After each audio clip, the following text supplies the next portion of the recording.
Howdy, folks. Hey, Christopher, how are you, buddy?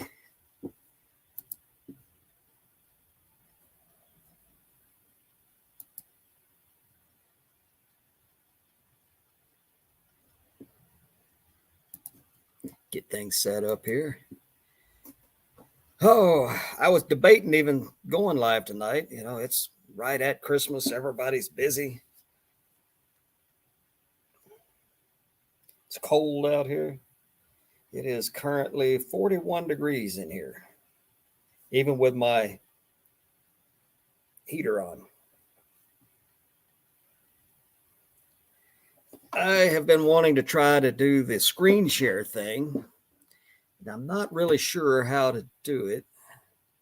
I'm still on the free version of Stream so I'm not even sure I can share a screen. Screen layout, news layout. What is that? Shift plus, I don't know.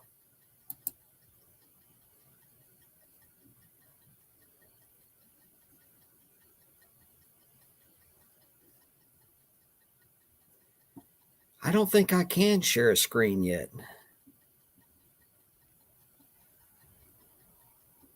I have this really weird scam going on, and I wanted to share with people tonight and get their thoughts on it. But if I can't share my screen, I don't know. What is this present? Slides, extra camera, video file, share screen.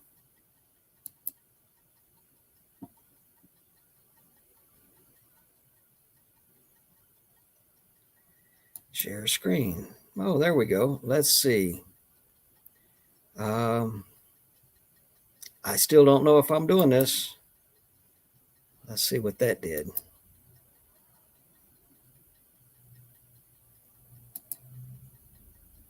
No.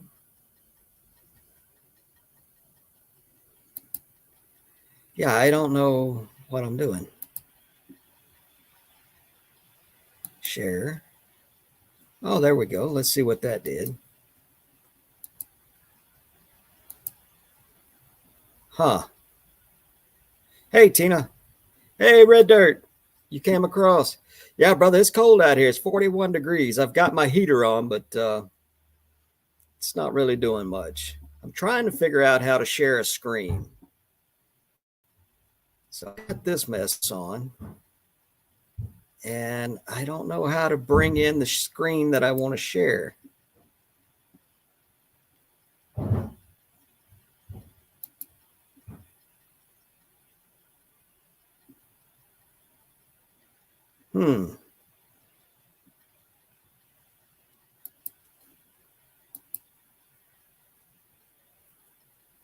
Okay, can you guys?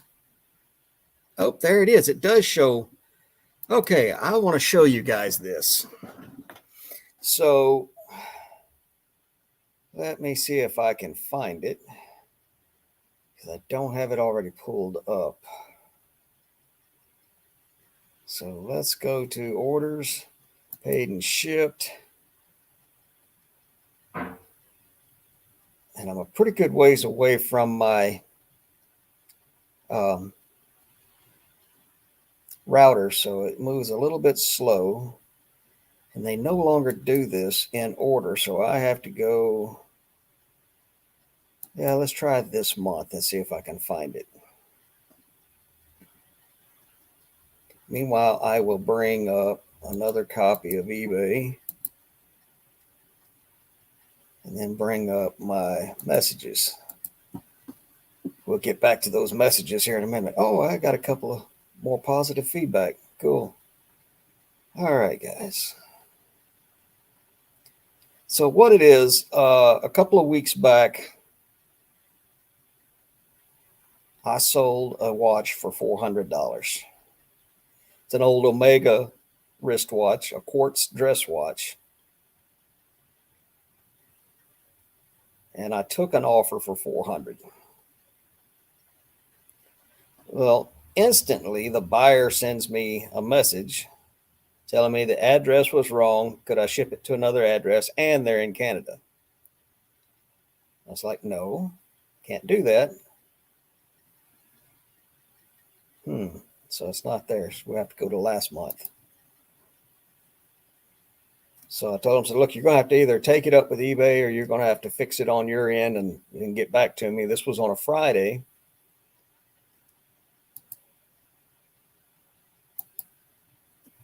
And I told him I would hold it as long as I could before shipping. And if I didn't hear back from him, I would cancel. So Monday rolls around. I have to have it shipped on Monday. Didn't hear back from them. So I canceled. Within minutes, they sent me a message saying, okay, I've got my address fixed. You can ship it. So I tell them, no, I canceled it because I didn't hear back from you. But if you want to buy it again, oh, by the way, I had blocked them because I didn't feel right about it. But since they messaged me, I figured, yeah, zero feedback. They probably don't know how this works. First time they've ever done it. So I unblocked them. I said, look, if you really want to buy it again, it's relisted in my store. It'd be one of the newest things. Just buy it again. Send me an offer for the same amount you bought it the last time, and I'll get it shipped to you.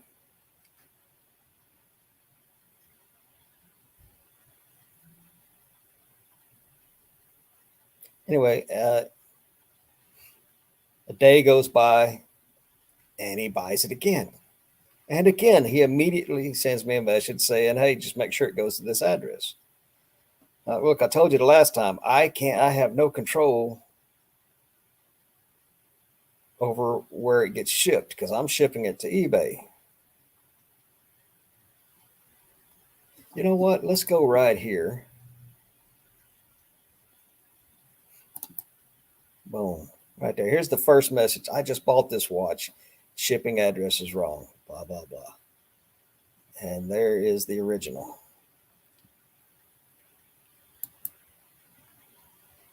And here we go. Let's see. Okay, after I canceled, you can notice this guy has zero feedback. After I canceled it, he said, oh, you can ship it to me now. And I was like, no. So I relisted it.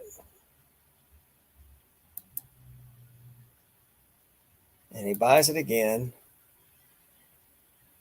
And he's like, make sure it's this. And I'm like, no, I can't do that. Listen, I'm not going through that with you again. I'm going to wait. If I don't hear back from you before tomorrow morning, I'll just ship it and figure everything's okay. And immediately after I ship it, I get this. Respond to return request. So I denied the return request.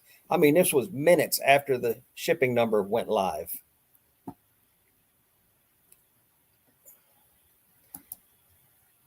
And let's see, order number.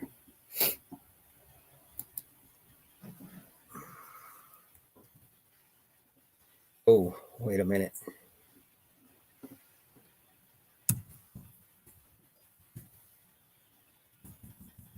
I can't. Okay, that's my email.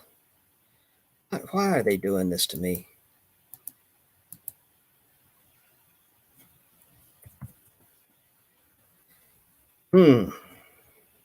Okay, guys, I am going to have to stop this for just a minute. Hey, guys, I'm sorry.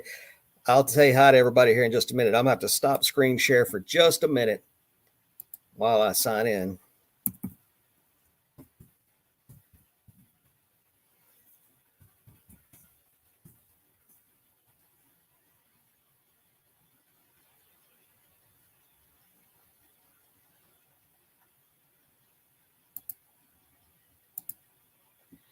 Hi, Ping. Hey, Shay. Who else is in? Nope, that's just, I've already said hello to everybody. Okay, we're going to share this screen again. And we'll go right here. So here's the tracking since it left. So it left on November the 30th. It made it to Kentucky on the 2nd. They shipped it out somewhere between the 3rd and the 5th. On the 6th, actually. Cleared customs same day. And then on the 14th, it was the whoever in Canada out for delivery. issue has been raised on the address. Return to dispatch. Customer service intervention required. Out for delivery. Unable to deliver. Package was returned to dispatch. Unable to deliver on first attempt, which wasn't the first attempt. It was 3 attempts or more. Package was returned to dispatch again. And then today, it finally got delivered. Who wants to make a bet that within 24 hours, I'm going to have a INAD case opened against me? So this guy, the reason for the return, ordered by mistake twice. Sent me offers both times. So I don't know.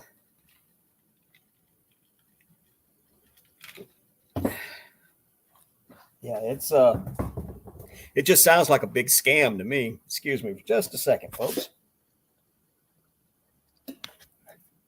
So yeah, this is a big scam. I reported the guy to eBay, which yeah, let me see if I can do that again. I did.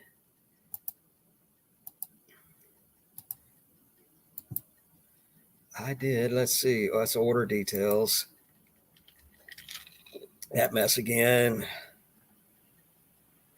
All messages. I've been saving these. Yep. Thanks for reporting. So I reported this guy.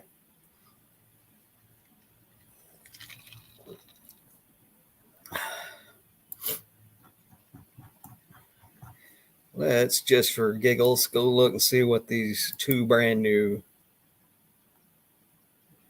Great movie. Yeah. Quality goods. Always glad to get those positive feedbacks.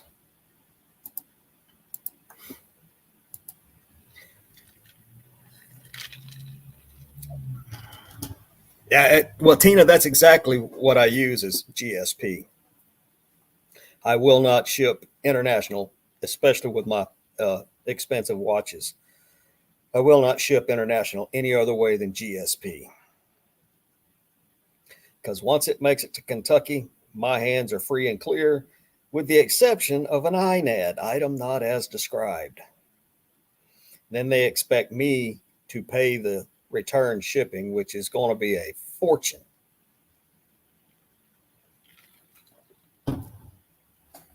However, with the new version of GSP, eBay is supposed to start handling returns.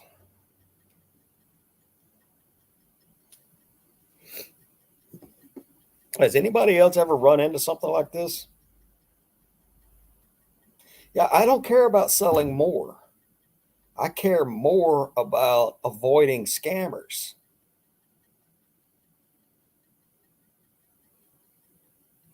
You got to be careful with the Germany stuff, though. You have to actually have a license to ship products, any product, to Germany.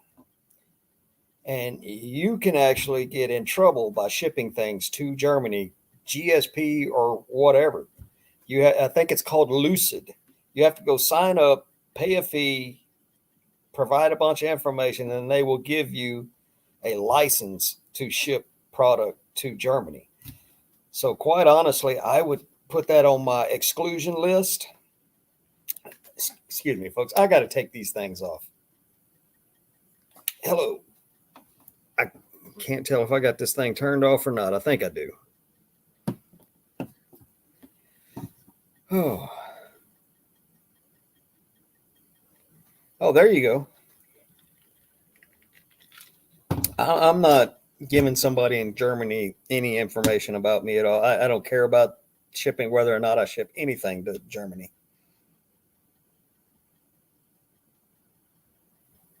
Huh. I don't understand what that means about buying recycling from a third party provider. I just want to list my stuff and sell it. If eBay will handle it, fine. If not, I just soon not sell.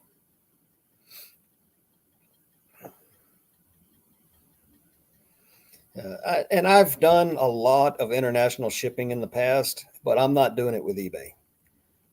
Back when I was a gemstone miner and making a lot of money mining gemstones, I used to ship tons, literal tons, overseas. But it was always to gemstone buyers within the industry. It had nothing to do with a reselling platform, and I never had a problem. But I've had problems in the past shipping international through eBay. I'm just not doing it.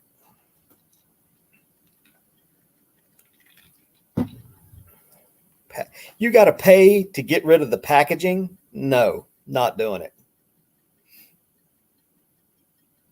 You have to use recyclable shipping supplies and then pay for it to be disposed of in a recyclable manner. Kiss my junk monkey butt. I'm not paying them to do it.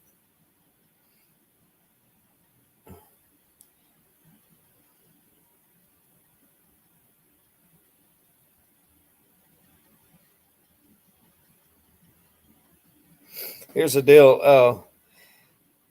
10, no, about 12 years ago now, I had a problem. Hey, Roman. Anyway, about 12 years ago, I had a couple of problems with overseas buyers. So I shut overseas selling. This was way before GSP. I just shut down all international shipping. I would ship inside the US only, period, the end. And you have a way to exclude countries that you will ship to. You can't just say, I'm not shipping overseas. You have to actually go in and exclude. And I excluded everything except the United States of America. Land Shark Picker, hey, how are you? But anyway, I don't ship international direct. I will not do it. Too many scams out there.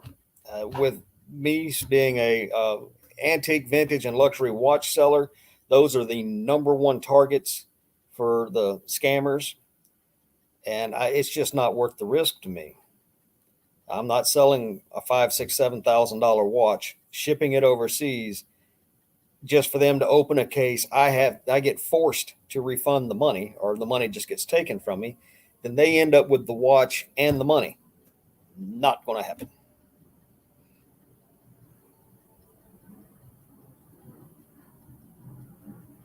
Yeah, Land Shark, me too. And I sold a pocket watch to a guy in Japan, I think, and it was a big fiasco. And then the same buyer found a drop shipper or a freight forwarder and bought from me again. Then tried to open an INET case. I'm like, nope, you're not doing it. I said, if you'll send the watch back to me, I'll repair it and forward it back to you. But you're not getting your money back. And he did. He shipped it back to me. I repaired the watch and I sent it back to him. And that was just about the exact same time that major tsunami hit over there. And I never heard if the guy got the watch or if he did and he was happy or if he was a victim of the tsunami or what.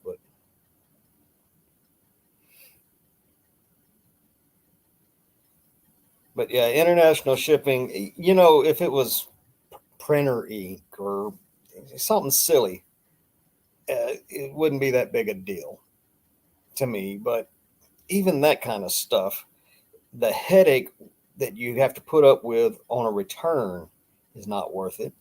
The risk of scam on higher dollar items is certainly not worth it. So I just don't do international shipping unless it's through the global shipping program, which is changing, by the way, in case you folks haven't heard. Roman, it would have to be something exceedingly expensive for me to get on a plane and fly overseas and deliver it in person. Yeah, I've heard something about brand new Levi's can't be sold internationally. I don't know why. It seems ridiculous, but I do know that there has been a black market for Levi's for any number of years. When I was in the military and would be in Europe, Levi's was always something that people were asking for.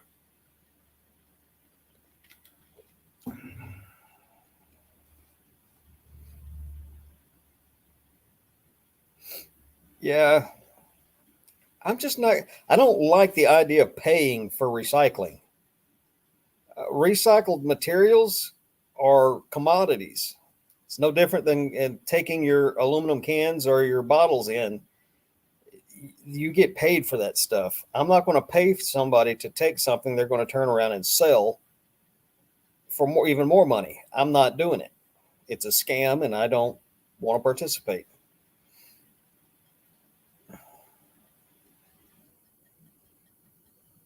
I think the Levi's thing is brand new with tags. I think you can still sell used ones, previously owned, vintage collectibles, but you just can't sell new with tags Levi's over there. I could be wrong. I don't know. I've yet to sell any clothing item that goes international. I do sell a lot of watch parts and vintage watches overseas.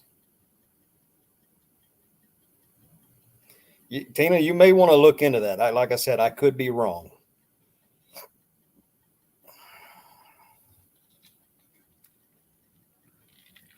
So, how's everybody's Christmas sales doing?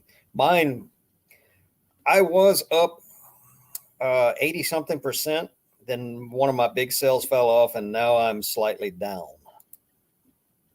Yeah, I'm down 5% right now. But then again, I have not been listing uh, for various reasons right now. I'm not listing, but I am still buying a lot.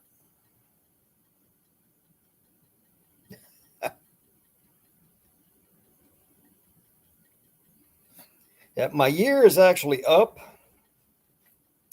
Right now, my month is 5% down, and I've got tons of inventory to list. It's just I'm not going to list until after the first, but I am doing a lot of buying. Read into all of that as you will. I normally list twice a day, every day. What I do is I build a draft bank, and before I go to bed at night, I will list half my bank.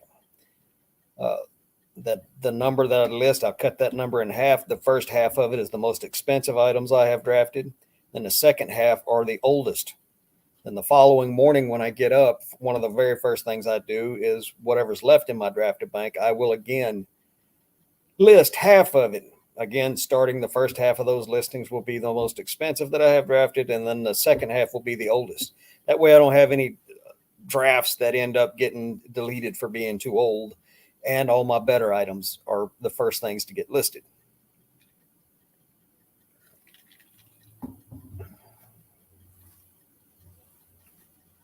Yeah, that's me all the time. That I'll move stuff out of the way and tell myself, I need to clean that. I need to test it. I don't feel like it right now. Blah blah blah.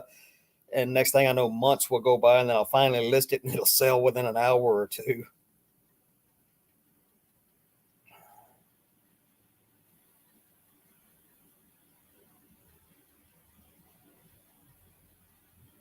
Yeah, I still promote. Ever since I didn't, I just started promoting this past year, and the number on average of items that I sell have gone up.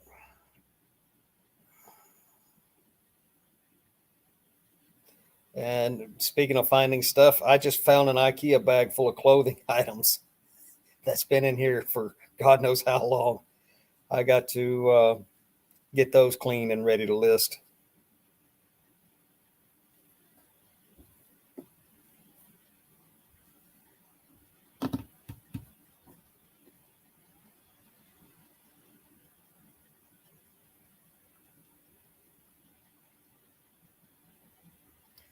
Sorry, guys. I'm just going back through the chat, see what I missed while I was sharing my screen.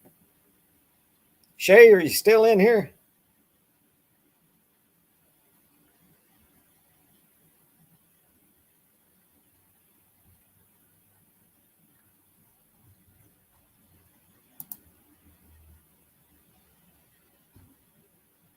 Yeah, well, shoes are a weird thing anyway, Tina. I have tried every trick in the book to sell shoes. And I do sell some, but the profits just aren't there with the men's athletic shoes. The women's athletic shoes, uh, God, I've got, I don't know, 30 or 40 pair listed. I sell a pair. I sell anywhere from 1 to 3 pair of women's shoes a week. Uh, Men's athletic shoes are not as bad as that, but it's extremely difficult for me to source them in my area. However, men's boots, doesn't matter if they're work boots, hiking boots, cowboy boots, they sell very well. So, promoted or not, shoes are a hard sell. The competition is just too stiff. Hey, Pink Hat, Polish. That's a new name for me. Howdy, glad to have you.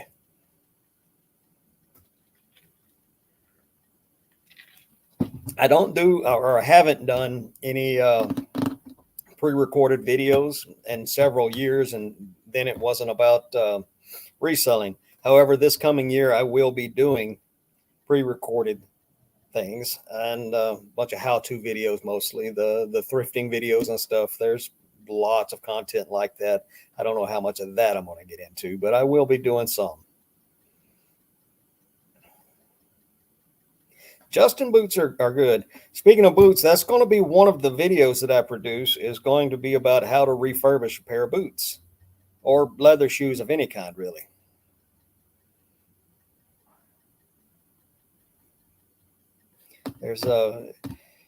I can take a pretty beat up pair of boots and make them look really, really nice. It's not that hard to do, but it is time consuming. I work on them 20 to 30 minutes at a time, and it takes about 4 days to get through the process.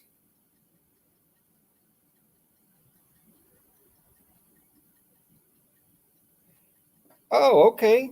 Awesome. I do remember talking to you about watches.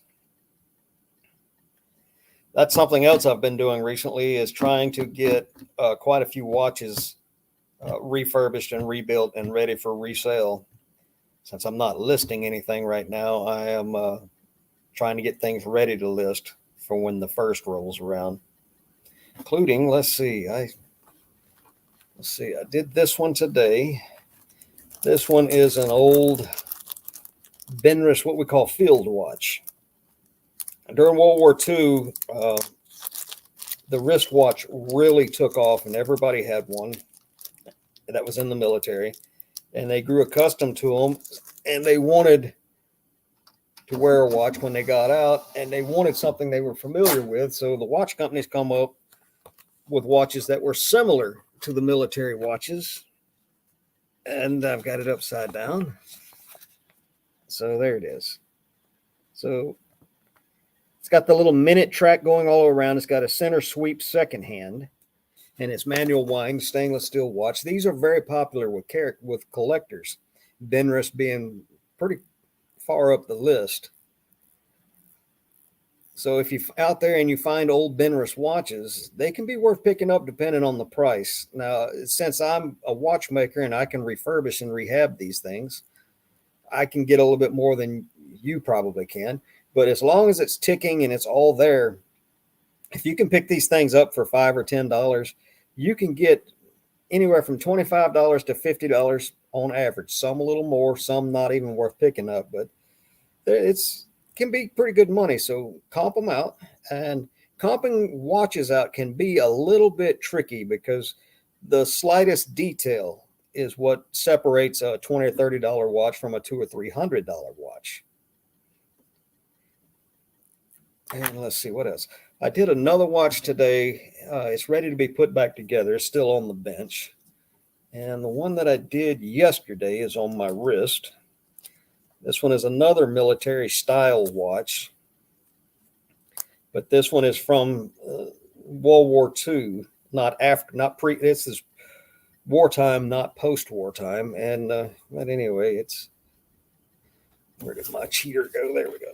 So this one is called a SEMA, and it's got the second hand bit at the 6 o'clock part. This may even be pre-war, but this one, I'm going to actually price it up, try to get 200 from it, or just keep it and wear it. I like it.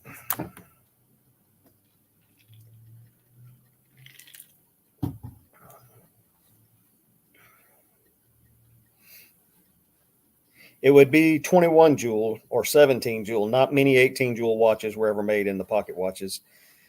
If it was an American pocket watch, it would be an Elgin, a Hamilton, or a Waltham, possibly an Illinois. And I have a few pocket watches. If it was 21 jewel and it was open face, it was most likely a railroad watch. Did it have a lever that you had to take the face of the watch off, pull the lever out before you could set it? Yeah.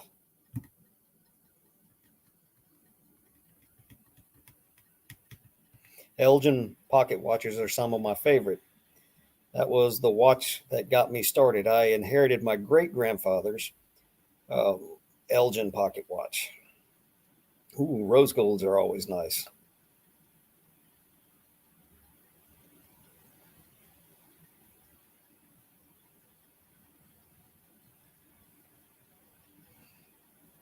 Trying to think if I've got a railroad watch I could show you right here close to hand. Let me look real quick.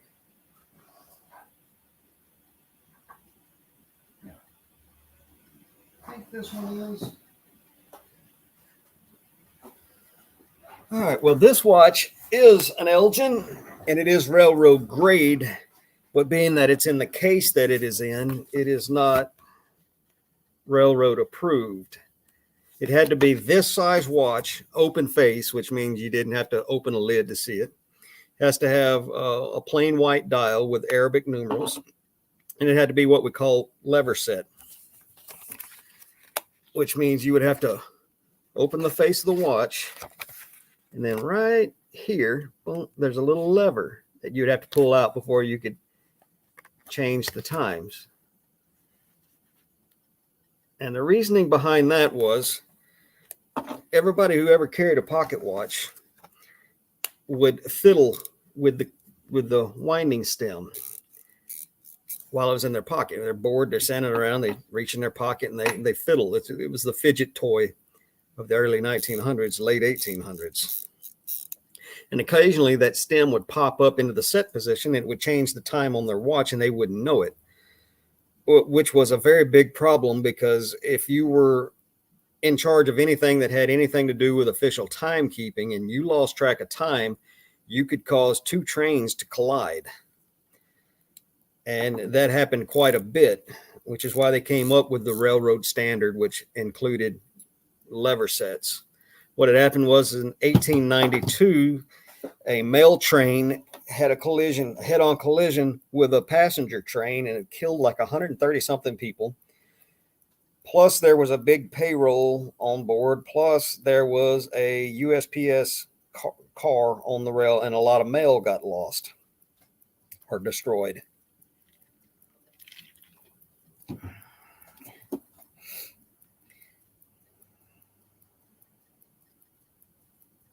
Yeah, Tina, that's that eBay layaway program. It's aggravating, but I would rather. The biggest thing with me about those unpaid items on offers is in my niche, in the high-end watch niche, there are people out there that will use an eBay listing as a bargaining chip. So if I was on 47th Street and I was bargaining with somebody about a rare watch, and I would tell them, hey, look, there's one just like it listed on eBay. I can buy it right now for X amount of dollars. Well, let me look it up. And they buy it. They're sent an offer and I accept it. Well, that watch is no longer on the market. They have no intention whatsoever of paying for it. They're just trying to sell the one they have. So they take mine off the market, they sell theirs, and I just get left holding the bag. That's why I don't like the eBay layaway program.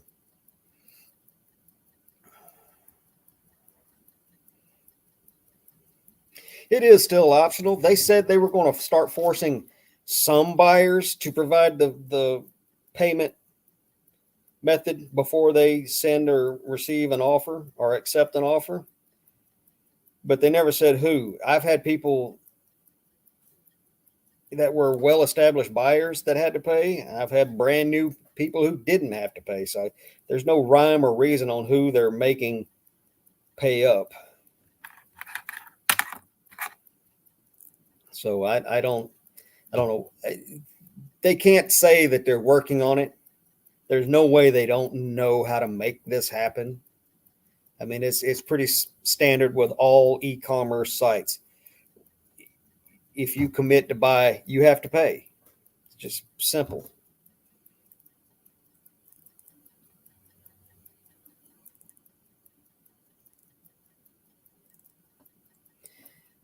No doubt.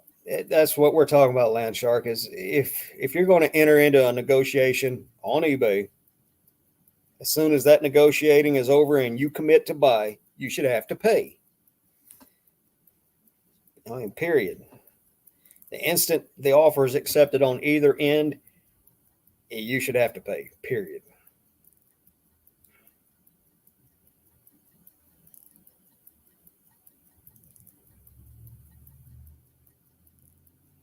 Or at least the 4 days. 4 days is too long. 2 days tops. 48 hours to pay. And if you don't pay, they should shut you down for 30 days or a week or something, you know.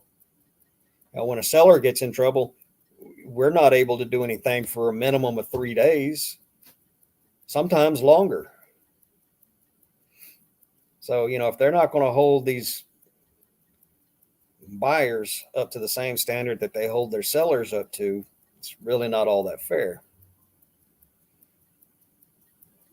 I've actually been in negotiations with people, and I'll tell them, look, I'll accept your offer, but only if you pay immediately. And then they'll start, well, I can't pay till then. I'm like, well, then no, the deal's off.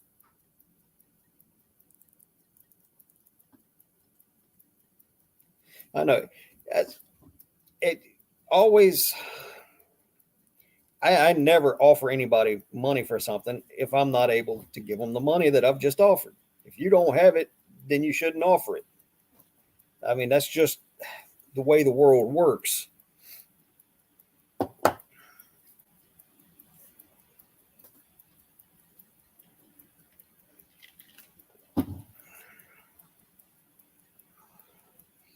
I almost want to fine people for doing that. You're like, no, you're shut down. You're going to have to pay us this X amount of money, or we eBay should say, listen, but because you didn't pay, we lost whatever their cut was going to be of the sale. And until you pay us what we missed out on, we're not letting you back on the site.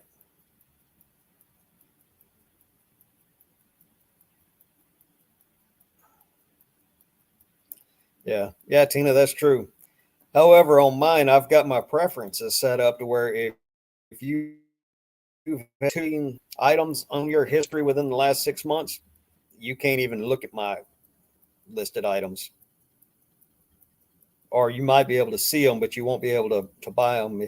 When they click on buy it, it'll tell them I'm not able to sell it to them at this time. I've actually gotten people message me for that, and I'll be like, well, I don't know why, unless you have some unpaid items. They're like, yeah, but it was a mistake. And well, I don't know what to tell you.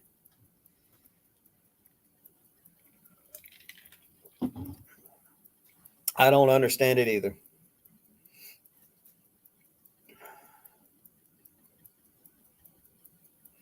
I've actually had people contact me and say that that it was something wrong with eBay, and I didn't have some option turned on, and they'd send me a link and tell me I needed to click on the link and fix this, that, or the other. I'm like, no, I don't click on links people send me, period. I said, if eBay's got a problem, you'll just have to wait it out or whatever, because I've got all my stuff done right. There are so many scams and scammers and people who play the system that I don't put up with it.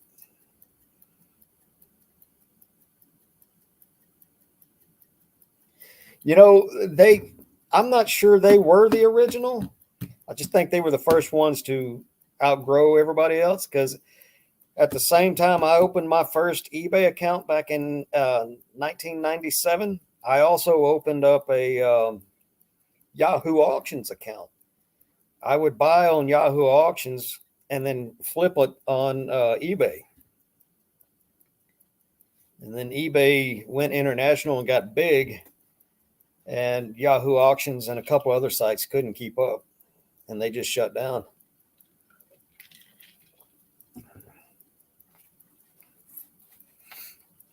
You got that biggest ship, it takes a little while to turn it.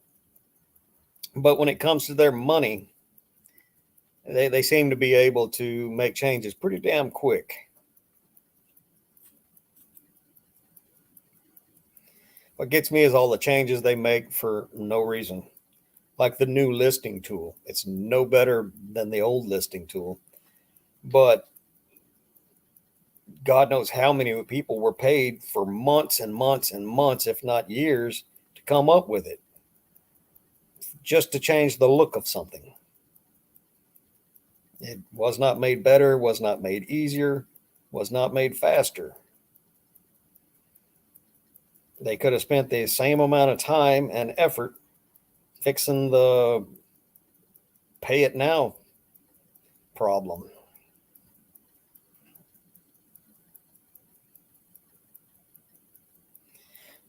Yep, I love parting stuff out. Oh, Tina, I haven't thought about it in a few days. Let me check that out. In fact, we're going to share screen again, and I'll show this mess to you guys. Let's go right here. Let's go to payments. Boom, there it is. I haven't done the math in the last week to see if the money's still coming out. I know there were a couple of days when they had my funds frozen that I know it didn't come out, but there it is. October the 29th. Shows up at the top of the list every day. They were supposed to have called me 3 weeks ago to let me know whether or not they were going to give me that money back.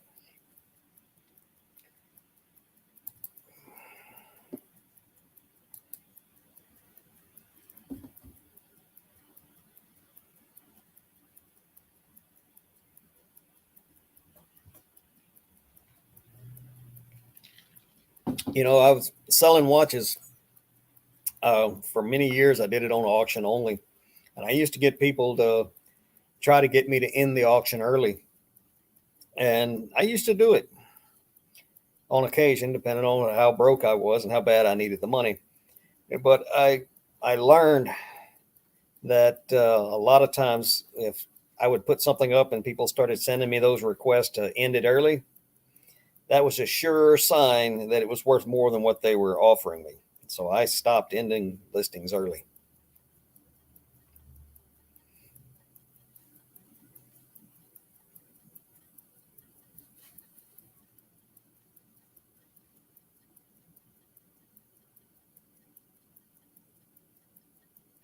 Yeah, Ping, I will actually use my phone to look up comps, and then I will sell similar, which creates a draft, and then I'll take pictures through the draft, and then I'll just save for later, and I'll finish it on the computer.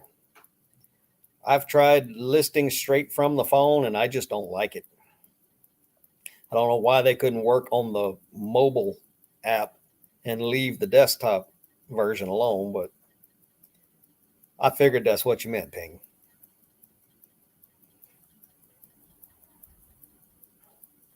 But yeah, I don't list from my phone very often. Occasionally, if I'm listing something and I'm using one of my own previously sold items as a sell similar, it'll have all of my information in there that I like to have in it, and with just a few tweaks, I can list it that way. But in general, I prefer to finish my drafts on the computer because I can see more at a time. I can scroll back and forth easier and make sure that everything that I need to have on there is on there. And I can open multiple windows so I can bounce back and forth to double check things. For instance, there is if you guys ever find an American-made pocket watch and you want to find out some information on it, there's a website out there called, here, I will share that again. I've created a monster here. There's a site out there called the Pocket Watch serial. Here we go. Pull that up. It's called the Pocket Watch serial number database.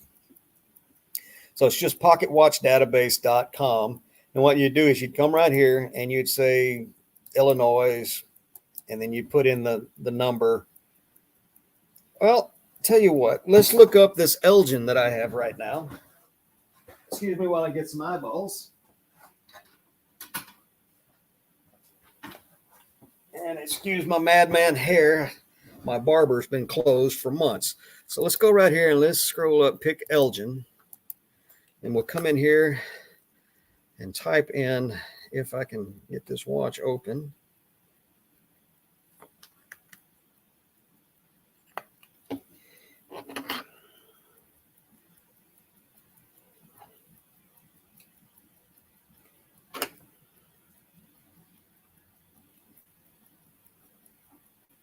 I just got to find the, and excuse me again while I plug in a light so I can see.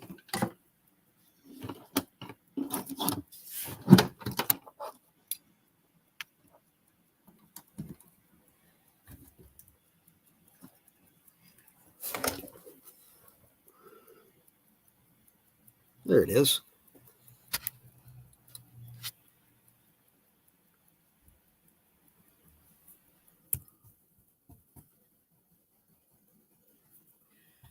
So you put in the serial number, and then serial number has to be off the actual movement, not the case, the movement.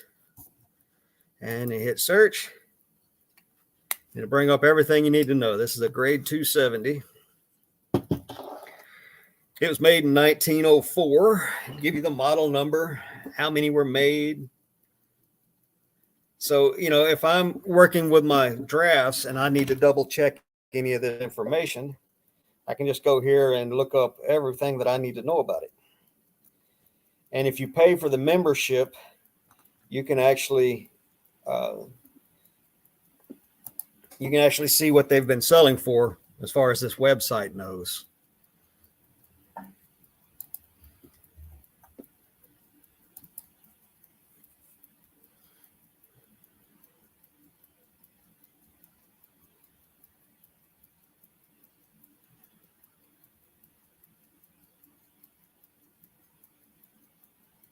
So, you know, that's another reason I like working from the computer rather than the phone, because if I'm on the phone and I need to look up a little bit of information, for instance, when a watch was made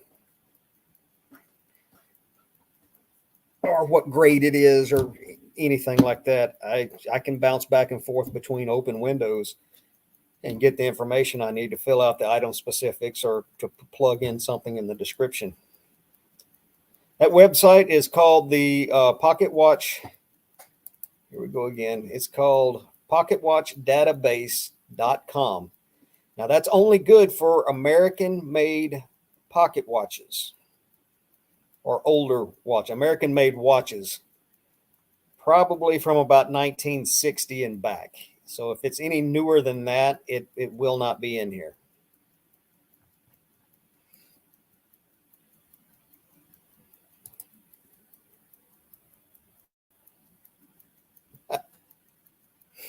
But yeah, that's now you do have to take that with a grain of salt because that database is created by collectors and occasionally it is wrong. So there will be a drawing, and you know, I've had times where I've plugged in a serial number off a watch and it'll come up a totally different watch.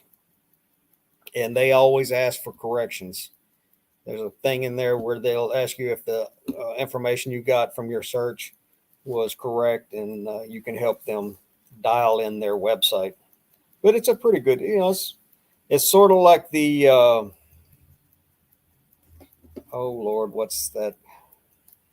It's sort of like the Wikipedia of watches.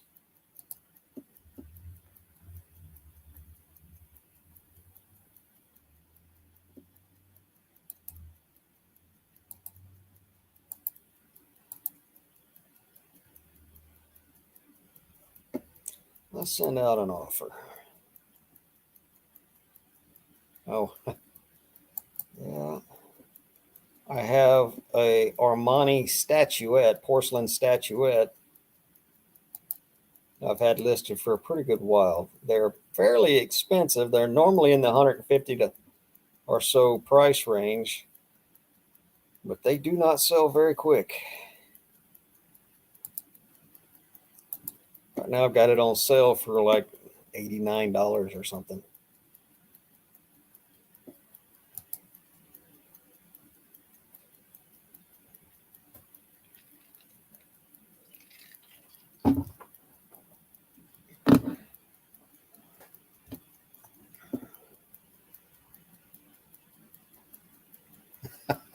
Roman, you have a headband magnifier?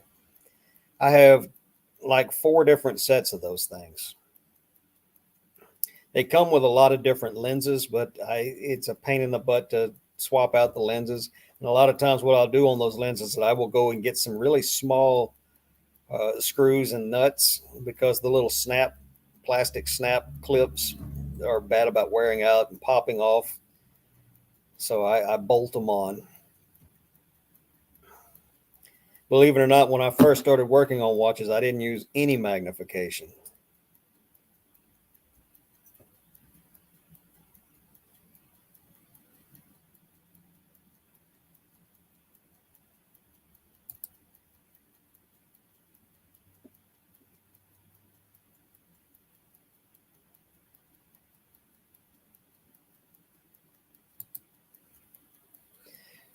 Potato chip flavors that are not available in the USA. That's, I don't know. I know a couple of years ago when Twinkie was supposedly going away, there were people making a killing selling boxes of Twinkies. I try to stay away from quick fads, um,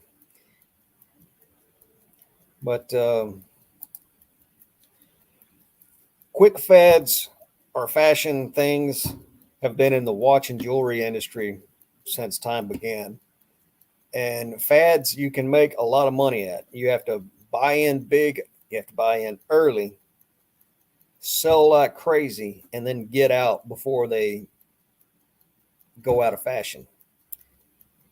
So, and I try to avoid those things. If they something that's faddish or hot at the moment falls in my lap, I'll take advantage of it. But I don't purposely go out and try to get in on things like that. It's too easy to buy into it big and be on the tail end of it and get left holding a bunch of stuff that you can't get rid of.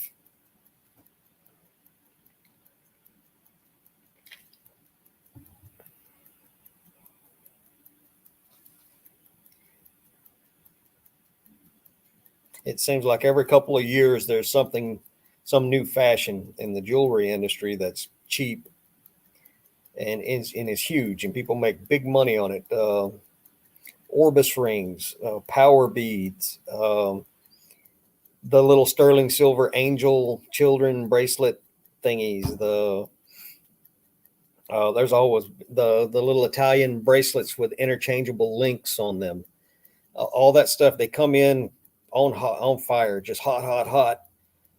And you buy into it, you have to buy in big. And then if you don't buy in early, you end up being caught with a bunch of it that you can't get rid of.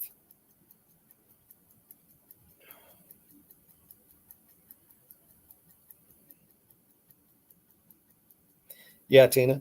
Again, if I run into that kind of stuff that's hot and it's discontinued or whatever, I will pick it up. But whatever, I'm talking about new items. If there's a new fad or a fashion thing comes up and it's really, really hot, I tend to steer clear of it because, like I said, it is very easy to get caught holding a bunch of that stuff. Let's see, what were not Hey Dudes, not Hokas. There was a shoe brand that was just super hot about a year ago that really doesn't sell very well anymore. That's one reason you should always do comps. Whether it's something you've bought and sold before or not doesn't matter. Markets change, and sometimes they change extremely fast. So even if it's something you're very familiar with, before you pick it up and buy it, you need to check those comps.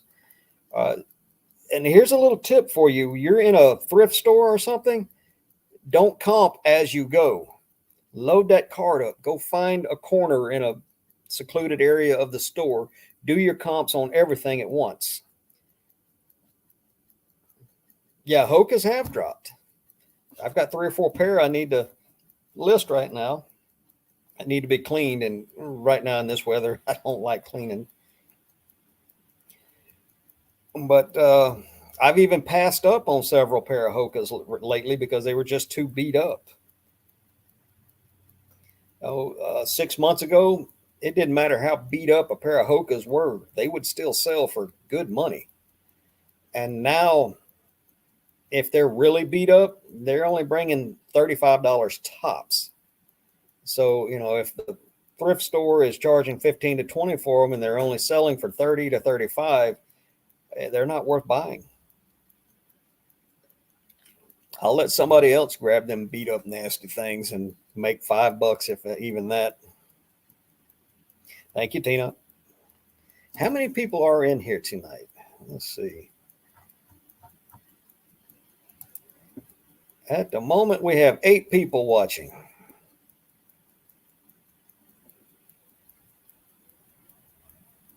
Yeah, one of the discontinued things that I run across fairly often are the Ziploc vacuum bags and the little vacuum pumps that go with them. I seem to find those at least once or twice a month, and they always sell within a day or two of me listing them.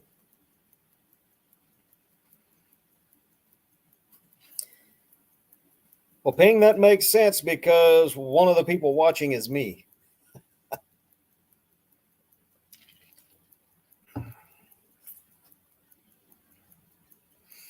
Oh, I'm sure I bored somebody to tears and they left, or they went to another more a bigger show.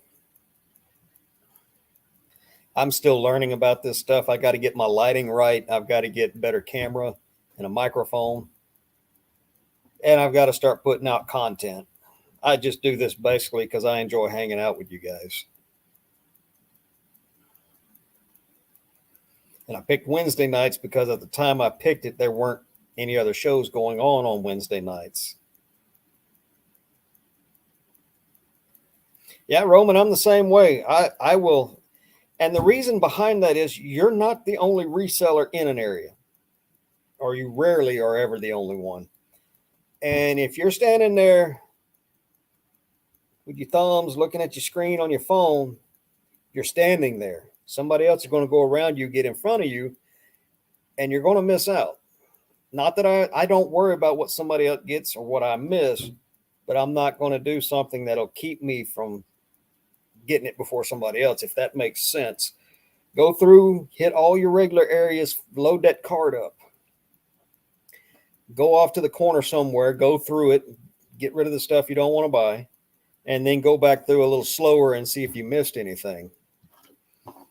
But if you're standing there comping, if you're not making it 3 or 4 foot down an aisle before you're stopping and comping something, you're going to miss out on even more than you should.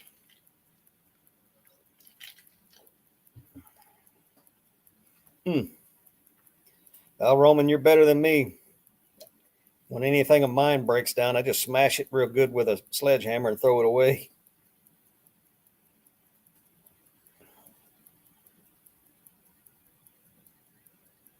Awesome. How many did you get listed, Tina?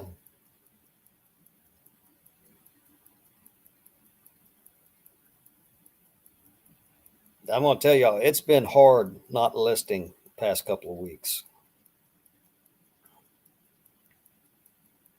That's good.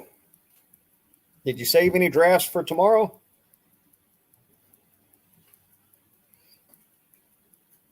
DNB, how are you?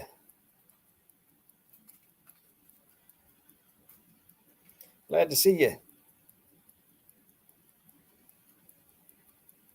This thing with a draft bank, I used to always think it was silly. but it it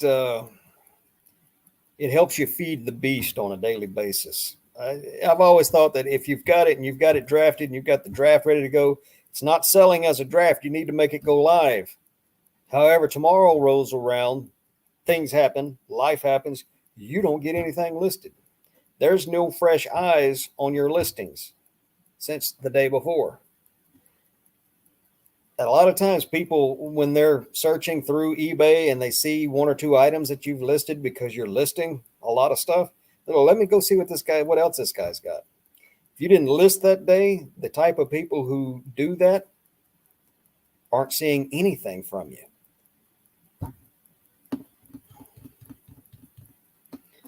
It's a good one, Roman. So listing daily helps, if for no other reason than it puts eyes on your stuff every day. And some of those people will actually click on visit your store or see other items, and they may just run across something in your store that they like that they would have never seen it if you hadn't listed that day. So if you save up a draft bank and you list from your draft bank every day, it helps. You can call it the algorithm or whatever. I think the algorithm is every bit as much organic as it is programming.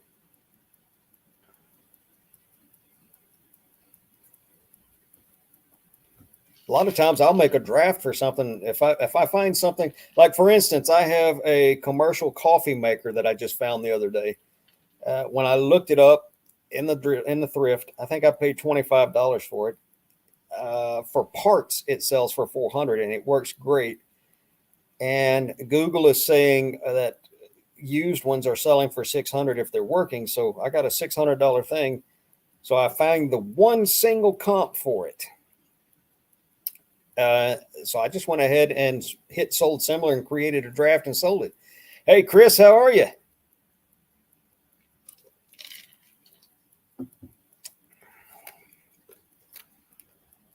The relisting thing, it works. I don't know why it works. Reality of it is it shouldn't work. But I don't ever just relist. I end and sell similar. And I'll change the main picture around too.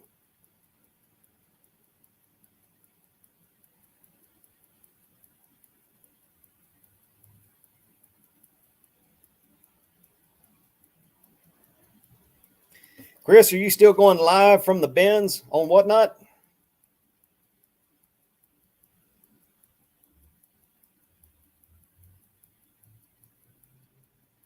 Troy, who is Troy?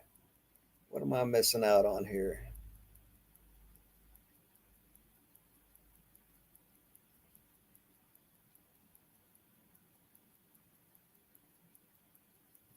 Denise. Nice to meet you, Denise.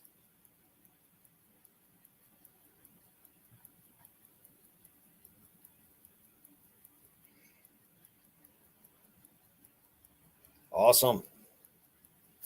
Oh, yeah. Mountain Man. I know Mountain Man. Been following Mountain Man for a couple of years now. Have bought a few things from him. He doesn't live entirely too far from me. One of these days, I would like to meet up with him and do a collab, do a little sourcing together. Meet up somewhere at the halfway point, maybe Portland or Seattle or something. Not this time of year though. Travel is from where he's at to where I'm at is not all that great road conditions.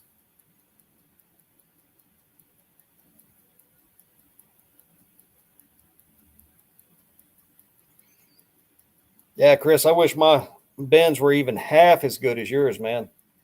I can spend half a day going through the clothing there, and I might be lucky and get 5 or 6 items. They're bad about not changing out the bins either.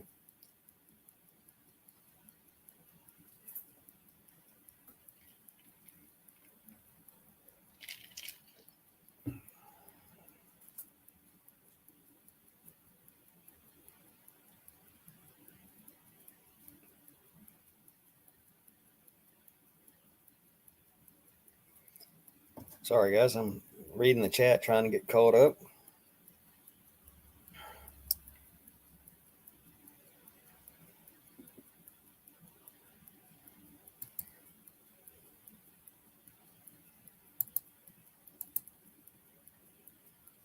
tell you, folks, if you go to the top of the chat screen and you'll click where it says top chat and change that to live chat, it makes it a lot easier for me to keep up with you guys.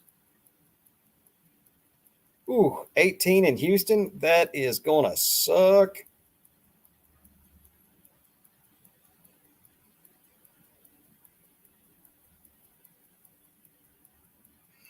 Hmm. Yeah, I remember driving through Houston when it was snowing, and that was not fun. I can't imagine going through there when it's 18 degrees and black ice everywhere.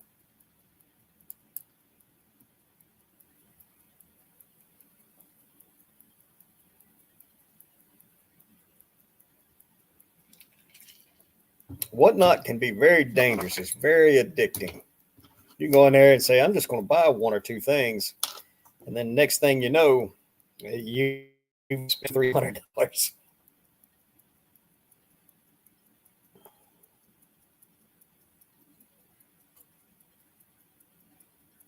Man, there's going to be a lot of busted water pipes in the southeast Texas area if it hits 18 degrees.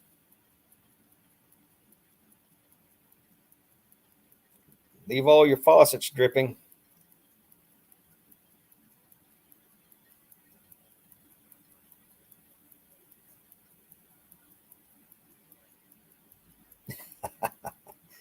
Yeah, I did that one time. I got on there. I was just going to look around and see what I could see, and next thing I know, I've bought a great big box full of VHS.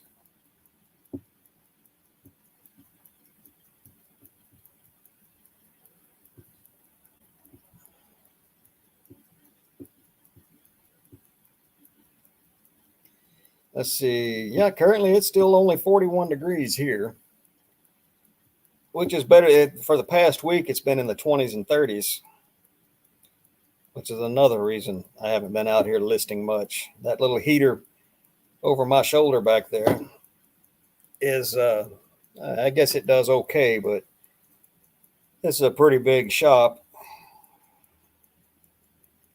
So it's all it can do to warm it up a little bit in here.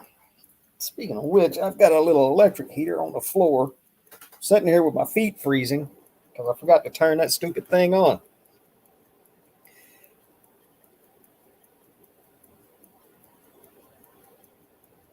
I think I may have my Whatnot account set up for PayPal.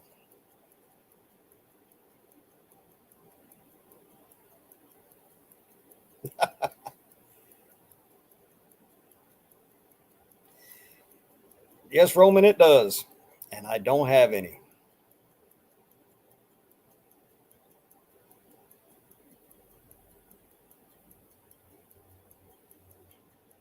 Shoppers Anonymous. uh,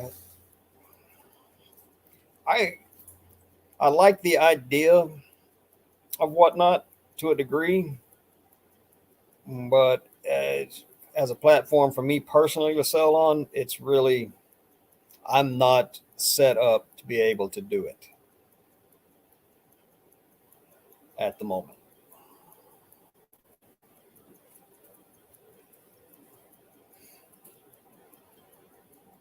Stripper music. Oh, Lord.